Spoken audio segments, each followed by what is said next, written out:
สบายดีบรรดาท่านกลับมาพบกันอีกแล้วกับช่อง YouTube อุ่นแก้วค้นกับข่าวอีพีนี้ก็สิมาเว้าเรื่องกรณีดินยุบอยู่เขตบ้านทงมังเมืองไซธานีนครหลวงเวียงจันทน์ย้อนการขุดค้นเกลือกาลีของบริษัทจีนที่ว่ารัฐบาลให้บริษัทจีนเข้ามาสัมปทานแต่ก่อนสิมาเข้าเรื่องนี่ก็ต้องขอบใจน้ำทุกท่านที่เข้ามารับเบิ่งรับชมและขอบใจทุกท่านที่กด Subscribe กดไลค์กดแชร์เนาะก็คือเว้าผ่านไปละบรรดาท่านข่อยก็เคยนำเสนอเรื่องนี้มาหลายครั้งถ้าชื่อบ่ผิดนี่ก็ประมาณ 2-3 ครั้งละทำอิฐนี่ก็แม่นนับแต่พุ่นนับแต่ปีกายนี้นำเสนอกรณีดินยุบ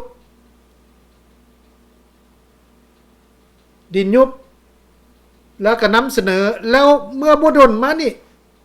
วันที่7ธันวานี่ก่อนสินับเข้าดาวขออภัยวันที่27ธันวาก่อนสินับเข้าดาวปีใหม่นี่ก็ได้นำเสนอเกี่ยวกับเรื่องนี้โดยเฉพาะสมาชิกสภาประชาชนนครหลวงเวียงจันทน์เพิ่นก็ได้แสดงความเป็นห่วงเกี่ยวกับการขุดค้นเกลือกาลีอยู่เขตบ้านทงมังหันเพราะว่ามันมีความสั่นสะเทือนเพราะว่ามันก่อให้ดินยุบเขาเจ้าก็ว่ามันมีความอันตรายส่งผลกระทบเป็นบริเวณกว้างแล้วก็มีคนโอ้ยต่อบาบ่เป็นไงแนวนั้นแนวนี้แต่ก็เป็นจังไดบัดนี้เห็นบ่ต่อมาวันที่2มั้งก่อนนี่เมื่อวานเมื่อก่อนนี้ก็เกิดขึ้นอีกแล้วเห็นบ่อันนี้สิ่งที่สำคัญก็คือเกิดขึ้นนี่มันส่งผลกระทบต่อประชาชนได้แต่ก็ได้ยินข่าวว่ามีประชาชนนี่สูญหายนี่4คนบ่ฮู้ว่าโชคชะตากรรมผู้ที่สูญหายเป็นจังได๋ละมีครอบครัวหนึ่งบ่4คนตามข่าวที่เขาเจ้านำเสนอแต่ทั้งนี้ทั้งนั้นแล้วก็ยังบ่มีหน่วยงานของรัฐบาลนี่ออกมาชี้แจงเลยเกี่ยวกับเรื่องนี้มิดจิลีคันเว้าเรื่องนี้มามีแต่ก็ต้องขอชมเชยสมาชิกสภาประชาชนนครหลวงเวียงจันทน์นั่นหรือว่าและสมาชิกสภาแห่งชาติเขาเจ้าก็เอาจริงเอาจังในการกวดสอบรัฐบาลเรื่องนี้ก็ต้องชมเชยผู้แทนประชาชนแต่ว่ารัฐบาลนี่เงียบเกี่ยวกับเรื่องนี้บ่มีการออกมาชี้แจงอย่างเลยเกี่ยวกับเรื่องนี้อันนี้แหละมันเฮ็ดให้ประชาชนแห่งนับมือนับบ่เชื่อมั่นต่อรัฐบาลเลยโดยเฉพาะแนวทางการพัฒนาเนี่ยประชาชนเขาก็ฮู้ล่ะว่าเป็นคือแนวใดหาก็เว้าไปวันที่27นี่นะต่อมาวันที่2ก็ยุบอีกละก็คือค่อยเคยนำเสนอแล้วว่าอยู่แขวงคำมวนนั่นเชี่ยวชาญเขาว่ามันสิยุบอีกอยู่แขวงคำมวนมันก็ยุบกรณีอยู่บ้านทงมังเมืองไซธานีนครหลวงเวียงจันทน์ผู้แทนประชาชนเขาจะก็เตือนรัฐบาลเตือนแล้วเตือนอีกว่าบ่ให้ขุดค้นอยู่หันมันส่งผลกระทบต่อประชาชนดินยุบดินเจือนนี่สิเฮ็ดจังได๋อยู่เขตนครหลวงรัฐบาลก็รับหูรับตาให้สัมปทานไปมันก็เฮ็ดให้ประชาชนตั้งคำถามแล้วอันนี้มันแม่นรัฐบาลของประชาชนบ่คันถามว่ามัน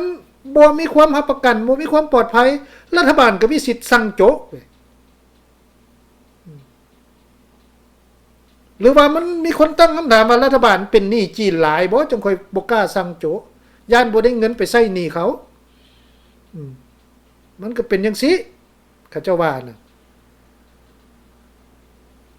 เพราะว่าการขุดค้น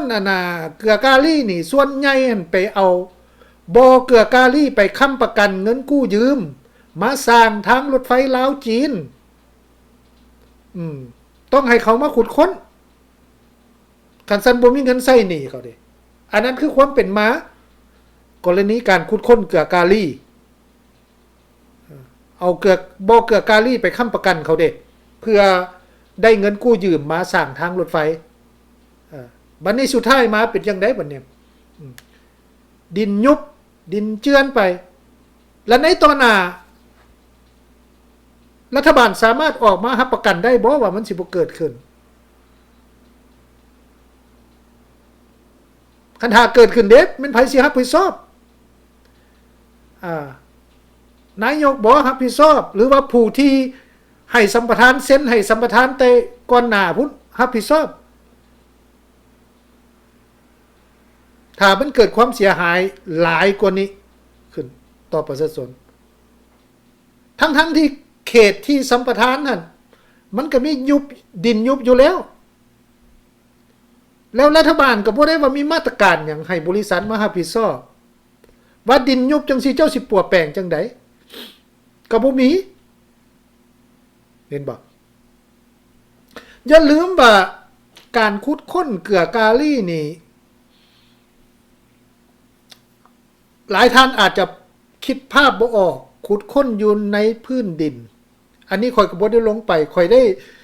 สอบถามผู้ที่ไปเฮ็ดเวียกขับรถขนส่งอยู่อุโมงค์ขับรถบรรทุกเอาเกลือกาลีจากบ่อนขุดค้นขึ้นมาน่ะขึ้นมาโรงงานเขาเจ้าว่านี่อุโมงค์เนี่ยมันกว้างขนาดใดท่านคิดภาพออกบ่รถบรรทุก10ล้อ2คันเนี่ยนะแล่นสวนกันได้ท่านคิดว่าความสูงมันสิขนาดใดความสูงของอุโมงค์ใดและความกว้างของอุโมงค์นี่มันสิขนาดใดรถ10ล้อสามารถแล่นสวนกันได้มันกว้างมันใหญ่เด้บรรดาท่านแล้วเขาเจ้าว่าในการขุดค้นนี่นะเขาเจ้าบอนเด็กเขาเจ้าเห็นเกลือกาลีแฮเกลือกาลีอยู่แต่เขาเจ้าก็ขุดไปเลยได้เขาเจ้าบ่ได้ว่าสิมาใส่ใจว่ามันสินอกเขตสัมปทานบ่เขาขุดไปเลยเรื่องนี้รัฐบาลก็บ่ได้มากวดสอบบ่ได้ลงไปกวดสอบว่าเขาขุดไปฮอดไสมันอยู่ในเขตสัมปทานบ่เขาขุดค้นแล้วถ้าว่ามันส่งผลกระทบจังซี่เนี่ยรัฐบาลก็สามารถสั่งโจะได้ผิดกฎหมายเด้คันลองท่านไปขุดค้นอันน่ะบ่ให้อยู่จีนเบิ่งแล้วเฮ็ดส่งผลกระทบจังซี่จีนเขาสิให้ท่านสัมปทานบ่ไปขุดค้นอยู่เวียดเบิ่งไปขุดค้นอยู่ประเทศใดก็แล้วแต่เขาก็ต้องมีการปรับไหมบริษัทเป็นอย่างซั่นแล้วเป็นยังค่อยบ่ดำเนินการเรื่องนี้ผู้นำบางท่านมีส่วนได้ส่วนเสียนำบ่เรื่องนี้นะอันนี้มันก็บ่เฮ็ดให้ประชาชนตั้งคำถามนี่มันก็บ่ได้ประชาชนเขาก็ตั้งคำถามแบบนี้แหละคนทั่วไปเขาก็ตั้งคำถามแบบนี้ว่าอันตรายว่าละบรรดาท่านคำถามก็คือว่าอันนี้มันเป็นการพัฒนาชาติบ่หรือว่ามันเป็นการทำลายชาติหรือว่ามันเป็นการทำลายประชาชนแท้ๆรัฐบาลนี่สรุปได้ง่ายๆบ่ได้เห็นประชาชนเป็นลูกเป็นเต้าของตัวเองจักดีมันเกิดขึ้นแบบนี้ล่ะแล้วก็บ่มีรัฐบาลบ่มีผู้นำท่านใดออกมารับผิดชอบเรื่องนี้แสดงความรับผิดชอบเรื่องนี้มิดซ้ายอยู่เกิดขึ้นแต่วันที่2พุ่นมื้อนี้ก็วันที่4แล้วก็ยังบ่เห็นว่าข่าวเจ้าหน้าที่เจ้ากระทรวงได้ออกมาแสดงความรับผิดชอบออกมาชี้แจงรายละเอียดว่าสิให้บริษัทที่ขุดค้นนั่นมารับผิดชอบจังได๋มันต้องหาคนรับผิดชอบรัฐบาลสิโอ้ยเสยอยู่มันก็บ่ได้ล่ะมันก็บ่แม่นรัฐบาลของประชาชนล่ะมันก็เป็นลูกแหล่งติ่นมือของจีนผู้แหละมันก็บ่ต่างหยังกับการเป็นแขวงหนึงของจีนนั่นแหละเว้าหยังบ่ได้หั่นแหละคันเป็นจังซี่หั่นน่ะยากอยู่ได้บรรดาท่าน บาดเทื่อมันเกิดปัญหาจังซี่ขึ้นมาละหารัฐมนตรีท่านใดมารับผิดชอบผู้นำท่านใดแสดงความรับผิดชอบก็ยังบ่เห็นออกมามิดเซยอยู่เห็นบ่อันนั้นแหละเขาว่าประชาชนจึงค่อยบ่เชื่อมั่น